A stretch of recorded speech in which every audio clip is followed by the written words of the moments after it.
목요일 매일 감사 예배를 주님 앞에 올려드리도록 하겠습니다. 찬송 104장 다 함께 드리겠습니다.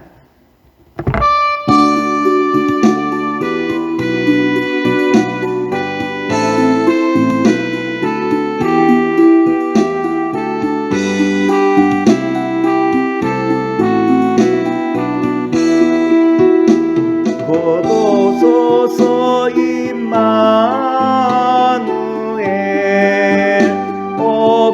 구하소서 이스라엘 그 포로 생활 보달파 메시아 기다립니다.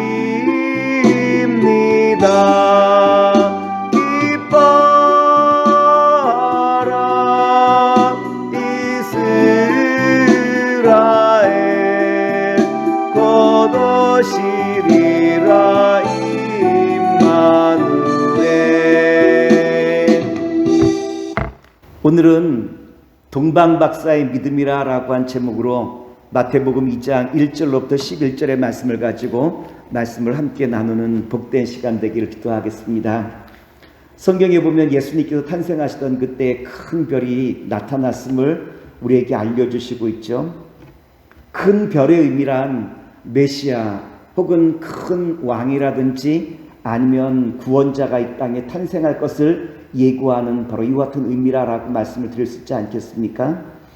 동방박사들은 별을 연구하는 사람들이었는데 큰 별이 나타난 것을 바라보고 이 땅에 큰 왕이라든지 아니면 구원자가 오실 것이라는 것을 직감하고 그들은 어땠느냐로 말하면 그 별을 따라가 그 나실 정말 구원자 큰 왕을 경배하기 위하여 그들이 여행을 준비하지 않습니까?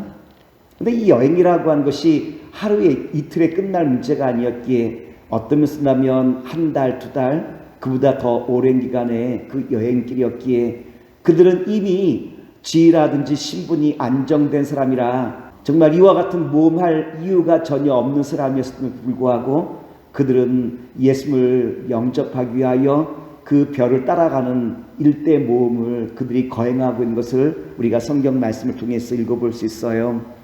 그렇다면 동방박사가 묵묵히 큰 별을 따라와 예수님께 경배했던 그 이유가 있다면 무엇일까요? 첫째, 동방박사는 어떠한 믿음이 그 마음속에 있었느냐로 말하면 예수님의 탄생을 소망하는 그 믿음이 그들의 마음속에 있었다라고 하는 거예요. 마태복음 2장 1절로부터 2절의 말씀 보면 다음과 같은 말씀이 있어요. 헤롯 왕 때 예수께서 유대 베들레헴에서 나심에 동방에서부터 박사들이 예루살렘에 이르러 말하되 유대인의 왕으로 나신 이가 어디 계시냐? 우리가 동방에서 그의 별을 보고 그에게 경배하러 왔노라 하니. 동방 박사들은 헤롯 왕을 찾아가 우리가 큰 별을 따라 왔노라 라고 이야기하며 이 땅에 오실 메시아가 어디 계시냐라고 이와 같이 질문하게 되어지죠. 이 질문을 통해서 동방 박사들의 마음속에는 어떠한 믿음이 있었느냐로 말하면 이 땅에 반드시 큰 왕, 큰 메시아가 탄생할 것이다라고 하는 믿음이 그 마음속에 있었다라고 하는 거예요. 이와 같은 믿음이 동방박사의 마음속에 있었기에 그들은 어렵고 힘든 길이었지만 그 어렵고 힘든 길을 흔들림 없이 찾아올 수 있었던 그 능력이 바로 이와 같은 믿음 안에 있었음을 우리에게 잘 보여주고 있지 않습니까? 성경에 보면 믿음의 사람들의 특징이 있어요. 믿음의 사람들의 특징이 무엇입니까? 그들의 마음속에는 영생에 대한 소망이 있었다라고 한 것 아니겠습니까? 당시에는 천체를 관측할 수 있는 장비가 없었기에 천체를 관측할 수 있는 힘은 오직 시력밖에는 없었던 때여서 수많은 사람들도 그 별을 보았지만 그들은 그 별을 따라 나설 생각을 전혀 하지 못하고 있었던 바로 그때 동방박사들은 메시아에 대한 소망과 그리고 또한 이 땅에 큰 왕이 탄생할 것이라고 하는 소망이 그들의 마음속에 있었기에 그들은 두려움 없이 이 소망을 붙들고 바로 아기 예수님이 탄생하시는 그곳까지 찾아올 수 있었던 능력이 있다면 바로 이와 같은 소망을 바라보는 믿음이 저들의 마음속에 있었다라고 말씀을 드릴 수 있을 거예요. 두 번째, 동방 박사들은 어떠한 믿음이 있었느냐로 말하면 예수님의 탄생을 경배하는 믿음이 저들의 마음속에 있었다라고 하는 것입니다. 마태복음 2장 9절로부터 11절에 보면 다음과 같은 말씀인데 제가 말씀을 봉독하여 드리겠습니다. 박사들이 왕의 말을 듣고 갈새 동방에서 보던 그 별이 문득 앞서 인도하여 가다가 악이 있는 곳 위에 머물러 서 있는지라 그들이 별을 보고 크게 기뻐하더라. 집에 돌아가 아기와 그의 어머니 마리아가 함께 있는 것을 보고 엎드려 아기께 경배하고 보배압을 열어 황금과 유황과 모략을 예물로 드리니라. 큰 별이 아기 예수님이 계신 그곳에 머물렀을 때 동방 박사는 기뻐하고 크게 기뻐하였다라고 말씀을 전해주시고 있어요. 아기 예수님이 탄생하신 것은 어디입니까? 큰 왕국이라든지 높은 신분의 고관 대작의 집에서 예수님께서 탄생하신 것이 아니라 예수님께서 탄생하신 곳은 마국간 마을 구유 아니겠습니까? 그럼에도 불구하고 동방 박사들이 기뻐할 수 있었던 것은 이분이야말로 가장 낮은 곳에서 태어나 세상 모든 분들을 섬기기 위한 구주와 주님 되신다라는 것을 그들이 마음속에 확신하였기 때문에 기뻐하고 기뻐할 수 있었던 것 아니겠습니까? 동방 박사들은 주저함 없이 그들이 준비한 예물을 가지고 아기 예수님께 경배를 드렸다라고 되어 있어요. 근데 경배라고 한 말을 다른 말로 말하면 예배라라고 말씀을 드릴 수 있어요. 동방 박사는 아기 예수님께 예배를 드렸다라고 하는 말씀이에요. 오늘 사랑하는 믿음의 성도 여러분, 동방 박사들이 주님 앞에 예배를 드릴 수 있었듯이 오늘 저와 여러분들도 주님 앞에 기쁨으로 예배드리는 복된 자리에서는 주님의 자녀가 되길 원합니다. 세 번째, 동방 박사가 예수님을 맞이할 수 있었던 믿음은 어떠한 믿음이었느냐로 말하면 바로 순종하는 믿음에 있었다라고 말씀을 드릴 수 있죠. 마태복음 2장 12절 말씀 보면 다음과 같은 말씀이 있어요.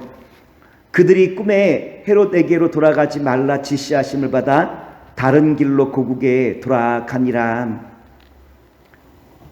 헤롯 왕이 동방 박사에게 무엇이라 요청하죠? 아기 예수를 만나면 나에게도 전에 경배할 수 있는 이와 같은 기회를 달라고 요청하죠. 그러나 동방 박사는 꿈에 하나님의 천사가 분부한 대로 헤롯에게로 가지 아니하고 다른 길로 그들의 고향으로 돌아갔어요. 다시 말하면 동방 박사들은 어떠한 사람들이었느냐로 말하면 주님의 말씀에 늘 순종할 수 있었던 사람이 바로 동방 박사였음을 우리에게 잘 보여주고 있죠. 동방 박사들은 말씀드린 것처럼 이미 그들의 신분과 지위가 일정 궤도에 오른 사람들이었어요. 그럼에도 불구하고 그들은 주님 앞에 경배드렸다라고 한 말씀 속에서 겸손한 모습을 우리에게 보여주고 있죠. 뿐만 아니라 주님의 말씀에 순종하는 그 모습을 통하여 동방 박사들의 그 삶의 모습이 어땠던가, 겸손과 순종의 삶을 살고 있는 동방 박사의 그 모습을 우리에게 잘 나타내 보시고 있다라고 한 것입니다. 오늘 사랑하는 믿음의 성도 여러분, 우리가 동방 박사를 통하여 예수님을 어떻게 준비하고 맞이할 수 있을까라고 하는 것을 다시 한번 바라볼 수 있는 복된 시간인 것 같습니다. 동방 박사들은 예수님을 만나기 위하여 어떻게 그들이 준비합니까? 그들은 예수님을 소망하며 또한 주님 앞에 나아가 경배, 예배드리며 뿐만 아니라 주님의 그 말씀에 순종하는 가운데 예수님의 탄생을 정말 기뻐할 수 있었던 복된 자리에 설 수 있었던 것처럼 오늘 바라기는 서당중앙교회와 이 땅 모든 성도님들 통하여 동방 박사들이 주님을 맞이할 수 있었던 그 모습과도 같이 영생에 대한 소망과 또한 주님을 향한 경배와 예배 뿐만 아니라 주님의 말씀에 늘 순종하는 가운데 주와 함께 동행하는 주의 복된 자녀와 백성 되시기를 기도하겠습니다.